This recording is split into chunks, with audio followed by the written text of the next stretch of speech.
जोहार, नमस्कार, आदाब। ये जो आप तस्वीर देख रहे हैं ये कांके विधानसभा, रांची राजधानी के कांके विधानसभा की तस्वीर है, जहां टाइगर जयराम महतो बदलाव संकल्प महासभा में शामिल होने आए थे। टाइगर की दहाड़ को सुनने के लिए काफ़ी संख्या में युवा, बुजुर्ग और महिलाएं भी पहुंची हुई थी। अपने चिर परिचित अंदाज में टाइगर ने केंद्र सरकार से लेकर राज्य सरकार सभी को जमकर धोया। दोस्तों, झारखंड में इन दिनों एक बात की खूब चर्चा हो रही है। दरअसल झारखंड के पूर्व मुख्यमंत्री कोल्हान टाइगर के नाम से मशहूर चंपई सोरेन, जिन्हें चंपई दा भी कहते हैं, वो इन दिनों अपनी पार्टी जेएमएम से नाराज है और उन्होंने खुलेआम इस बात का ऐलान भी किया कि अब वो नई राह तलाश रहे हैं, राजनीति से संन्यास नहीं लेंगे, लेकिन जो झारखंडियत की बात करेगा, जो माटी की बात करेगा, जो भाषा की बात करेगा, वो उनके साथ जा सकते हैं। ऐसे में उनके इस बयान के बाद से ही लगातार चर्चाएं चल रही थी कि क्या झारखंड के दो टाइगर यानी टाइगर जयराम महतो और कोल्हान टाइगर के नाम से मशहूर चंपई दा एक साथ आ सकते हैं। जाहिर सी बात है कि जब टाइगर जयराम महतो रांची में थे तो इस सवाल से उन्हें कैसे छोड़ा जा सकता था। तो दोस्तों, सभा के बाद पत्रकारों ने उनसे ये सवाल भी किया। इस सवाल पर टाइगर जयराम ने जो बातें कही वो आपको बताएंगे, लेकिन उससे पहले ये बताएं कि अभी तक टाइगर जयराम महतो ये कहते रहे हैं उनकी पार्टी अकेले चुनाव लड़ेगी, लेकिन जैसे ही चंपई सोरेन का नाम आया तो टाइगर जयराम महतो ने साफ गोई से जो बातें कही वह आपको सुननी चाहिए। मतलब आने वाले दिनों में अगर दो टाइगर एक साथ आएंगे तो जाहिर सी बात है झारखंड की राजनीतिक दशा और दिशा बदली हुई नजर आएगी।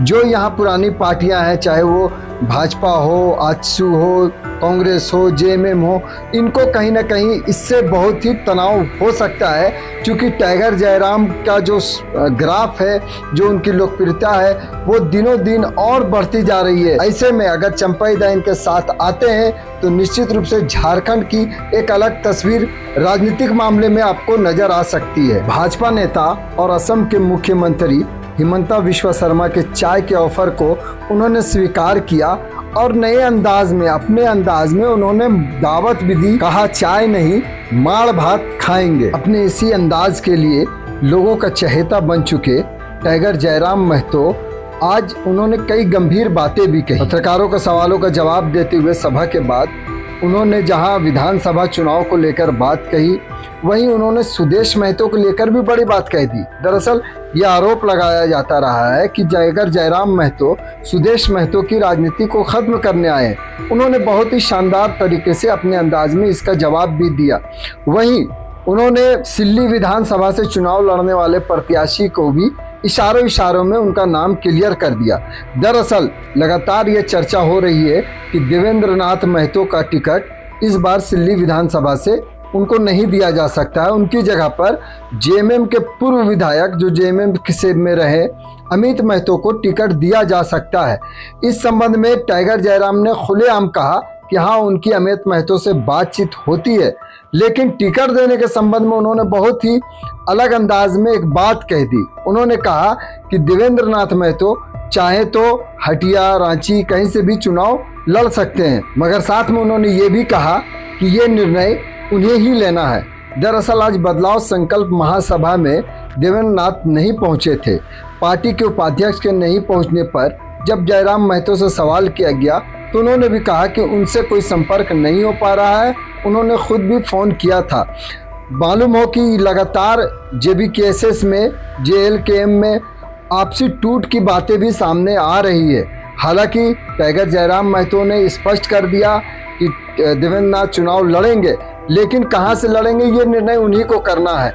इससे साफ होता है कि जो टूट की बातें हो रही थी वो टूट नहीं है। हाँ, कुछ मन मुटाव तो स्पष्ट दिख रहा है। दोस्तों, टाइगर ने यह क्या कहा, क्या क्या बातें हुई, आइए आपको पूरी बात सुनाते हैं। जयराम महतो आजकल हिमंता बिस्वा शर्मा से गुफ्तगू करने का बहुत इंटरेस्ट कर रहे हैं। क्या इंटरेस्ट नहीं हुआ, एक मेहमान है और मेहमान का सम्मान करना झारखंड की प्रकृति रही है। अमित महतो जी का चुनाव लड़ना हमारे दल से या ना लड़ना, चूंकि उस क्षेत्र के हमारे स्तंभ है देवेंद्र जी, हम उन्हीं पे छोड़ देते हैं, क्योंकि वो मान के चलो लोकसभा लड़ चुके हैं, वो 6 सीटों पे लड़ चुके हैं और रांची हटिया उनके लिए कहीं भी खुला है। तो ये निर्णय मैं आदरणीय बड़ी उपाध्यक्ष जी पे छोड़ता हूँ कि अमित महतो जी के साथ हम लोग किस प्रकार से राजनीति में करें या किस किस तरह उन्हें साथ हैं, क्योंकि उसी क्षेत्र चाहते हैं। तो ये मैं उनको ये संज्ञान में देना चाहूँगा। कोई नाराजगी ऐसी कुछ नहीं है। देखिए, अभी बात है कि राज्य के लिए हम लोग आए हैं, हम लोग सीटें जीत कर जाएंगे तो मजबूत होंगे। तो मान के चलिए अगर 2 प्रत्याशियों में चूंकि जो लगे कि हाँ इस बार के लिए परफेक्ट है, वो नो डाउट वो फ्यूचर है, तो उसके बाद भी उनको ये निर्णय उन पर हम लोग सोच सकते हैं, उनसे मिले जुले बातचीत करें और इसका निष्कर्ष निकालें। क्या आपका निर्णय रहेगा कि सुदेश महतो जो महतो वोट बैंक को झारखंड में संभालने का काम कर रहे हैं, उस वोट बैंक को ध्वस्त करने का काम आपकी पार्टी देखिए, हम लोग किसी जाति की राजनीति करने नहीं आए हैं, हम लोग झारखंड के जनमानस के दर्द पर मरहम लगाने की राजनीति करने आए हैं। और दर्द किसी एक जाति को नहीं मिला है।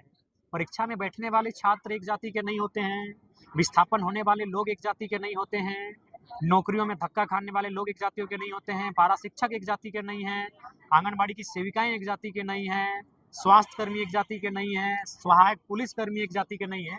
तो हम लोग झारखंड के दर्द पे महरम लगाने की राजनीति करने आए हैं, तो झारखंडियत की राजनीति करने आए हैं। लेकिन जब हम लोग राजनीति करेंगे तो सभी जाति सभी तत्वों को जरूर लाभ मिलेगा। लेकिन झारखंड की राजनीति में तो यही चर्चा है ना कि जयराम महतो कहीं न कहीं सुदेश महतो की राजनीतिक कैरियर को खत्म करने के लिए नहीं, हम किसी को कैरियर को क्यों खत्म करेंगे भाई? आप अगर अच्छे से काम किए हैं तो जनता आपको चुनेगी, हम कैसे किसी को खत्म कर सकते हैं? हमारे कहने से, हमारे बोलने से अगर कोई खत्म होता और किसी इंसान के बोलने या करने से कोई खत्म होता तो लोग दुनिया को खत्म करा चुके होते। ये उस व्यक्ति के कार्य पर डिपेंड करता है कि आप 25 वर्षों से, 30 वर्षों से, 40 वर्षों से जिन्होंने राजनीति किया है, आपने जनता के साथ कैसा व्यवहार बनाया है, जनता के मुद्दों के साथ कैसा काम किया है, ये उन पर डिपेंड करता है। कैंची छाप सिंबल मिलने के बाद जयराम महतो पार्टी में कितना मजबूत महसूस कर रहे हैं, जनता के बीच में कितना मजबूत महसूस कर रहे हैं? क्योंकि लोकसभा में हम लोग बटे हुए थे, हमारा रजिस्ट्रेशन नहीं हुआ था, हमारे प्रत्याशियों का सिंबल एक नहीं था। अब कैंची छाप यानी राजमहल, शायद राजमहल के 1 से लेके गढ़वा के भवनाथपुर के 81 तक एक कैंची छाप, साहेबगंज के राजमहल से 1 नंबर विधानसभा से लेकर गढ़वा के 81 नंबर वाले विधानसभा भवनाथपुर तक कैंची छाप, कैंची छाप, कैंची छाप। क्या जयराम महतो यह निश्चित कर लिए हैं कि वह चुनाव में अकेले ही लड़ने के लिए तैयार हैं? देखिए, जो राजनीतिक दलें अभी स्थापित हैं उनको राज्यवासियों ने मौका दिया, और अगर हम लोग शुरू से उनके गोद में जाकर बैठ जाएं तो राज्य की जनता तो कहेगी फिर आप क्यों आए हैं, क्यों थे राजनीति में? उनके जैसा ही चुनाव लड़ना था, उनके साथ ही होके लड़ना था। तो कुछ नया करने आए हैं, नया करने दीजिए, नया करने जा रहे हैं। और जो फॉर्म बांटा गया था 5100, जो भी मीडिया में रिपोर्ट आई थी, क्या फॉर्म लेना जरूरी है क्या विधानसभा का टिकट लेने के लिए? देखिए, हम लोग फॉर्म लेना जरूरी है, पैसे देना जरूरी नहीं है।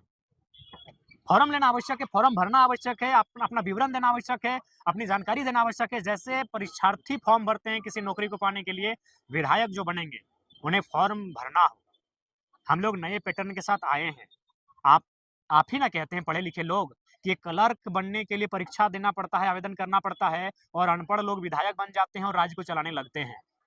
तो हम लोग एक नया प्रयास करने आए हैं, इसीलिए हम लोग आवेदन भी लेके आए हैं, एक मापदंड भी लेके आए हैं, परीक्षा और इंटरव्यू भी लेकर आए हैं। तो करने दीजिए ना, अभी सवाल जवाब क्यों कर रहे हैं? एक नया आप लोग चाहते हैं, ऐसा करने आए और फिर हम इन लोग को टोक रहे हैं, तो करने दीजिए थोड़ा। अच्छा, कैंडिडेट का सूची आप जारी नहीं कर रहे विधानसभा में, किसको कहां से मिलेगा? सूची जारी इसलिए अभी नहीं होगी चूंकि हम लोग एक समन्वय स्थापित करेंगे। राजनीति में हम लोग एक नया दौर लाने जा रहे हैं। अगर एक विधानसभा में 5 लोगों ने फॉर्म भरा है, अजय, विजय, सुनील, मंडल, सुनील, दिस दैट, कोई भी 5 लोग, तो उनको हमारी कोऑर्डिनेशन कमेटी बैठेगी, उस समय केंद्र अध्यक्ष स्वयं उपस्थित रहेंगे और उनके बीच एक समझौता नामा किया जाएगा या फिर समझाया जाएगा कि चलिए सब मिलके इनको समर्थन करें, एक प्रयास। लेकिन अगर पहले सूची जारी नहीं करते तो, क्योंकि पार्टी आपकी नवेली है, तो फिर विस्तार करने में समय देखिए, आपको भी मालूम है 1 लाख जी को 4 दिन पहले टिकट मिला था। झारखंड ने धनबाद की राजनीतिक इतिहास में दूसरी बार धाकड़ रिजल्ट लेके आए। यानी 2 सालों से जयराम महतो ने, उनके राजनीतिक दल ने जो संघर्ष किया है सभा कर करके, हमें लगता है ज्यादा दिक्कत नहीं होगा। और ये कांके विधानसभा है, तो अब ऐसा कोई मायने नहीं है। लोकसभा जैसा कुछ है, ठीक वो प्रत्याशी है, अलग बात है, लेकिन अब चूंकि सब कोई अपना विधानसभा का ही फोकस कर रहे हैं, तो इसलिए हम लोग भी चाहते हैं कि जो जिस विधानसभा का है वहीं पे अभी फिलहाल फोकस किया जाए। जिला भी बहुत बड़ा होता है, तो ऐसी ये कोई विषय बात नहीं है।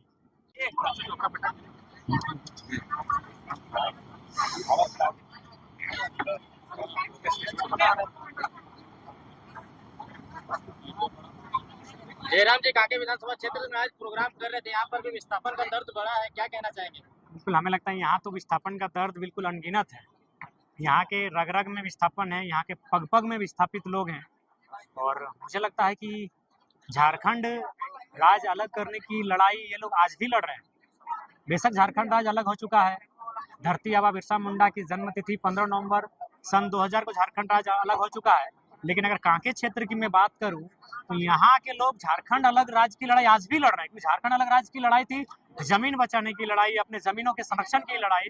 बिल्कुल यहाँ रिम पास है, यहाँ ITBP है, यहाँ पागल खाना है, यहाँ कैंसर अस्पताल है, यहाँ आपका BIT मेसरा इसी विधानसभा में आता है, इसी विधानसभा में आपका और माने CMPDI का आता है, इसी विधानसभा में आपका CCL आता है।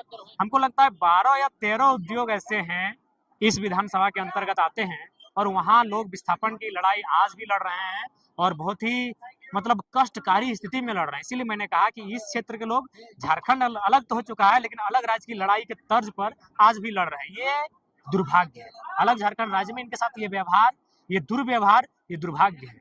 तो इसके लिए हम लोग चाहेंगे कि सरकार इस विषय को, जिला प्रशासन इस विषय को संज्ञान में ले और विस्थापन की जो मांगे हैं उस समस्या का निदान किया जाए। यहाँ के वर्तमान विधायक भी कहीं ना कहीं लोग सवाल उठाते हैं कि बाहरी और स्थानीयता प्रूव करता है कोर्ट में। देखिए, सबसे पहली बात है कि वो राजस्थान से हैं, ये लगभग तय है। और चूंकि आप जनरल सीट में पूरे भारतवर्ष से आकर कहीं भी चुनाव लड़ सकते हैं, लेकिन जो आरक्षित सीटें होती हैं वहाँ उसी राज्य का निवासी होना चाहिए। जैसे कल्पना मैडम, वो भी चाहती तो किसी संथाल के लिए रिजर्व, मतलब संथाल के लिए नहीं, ST के लिए रिजर्व सीट पे जाके चुनाव लड़ती, लेकिन वो जाके गांडे की जनरल सीट से चुनाव लड़ी क्योंकि उड़ीसा राज्य की बेटी है। बहू झारखंड की है लेकिन बेटी उड़ीसा राज्य की है। तो ठीक उसी प्रकार जो समरी लाल जी हैं, ये राजस्थान से संबंध रखते हैं, लेकिन ये हमारे राज्य का दुर्भाग्य है कि लोग जानबूझकर मतलब गलत चीजों को इस राज्य में लगातार मतलब प्रचलित कर रहे हैं। समरी लाल जी का यहाँ से विधायक होना भी संवैधानिक है, क्योंकि वो हमारे राज्य के नहीं है, अतः आरक्षित सीट से चुनाव नहीं लड़ सकते हैं। और सबसे दुर्भाग्य की बात, वो दुनिया की सबसे बड़ी पार्टी से चुनाव लड़कर विधायक बने, ये बड़ा विचित्र है। आज के अखबार में सुर्खियों में दिया गया कि चंपा सोरेन आपकी पार्टी में शामिल हो सकती, तो क्या कुछ है इसमें? देखिए, सबसे पहली बात, उस राज्य के कदावर नेता हैं, इस राज्य के एक इतिहास में उनका दौर रहा है, लेकिन उनकी ओर से कोई पहल नहीं हुई है।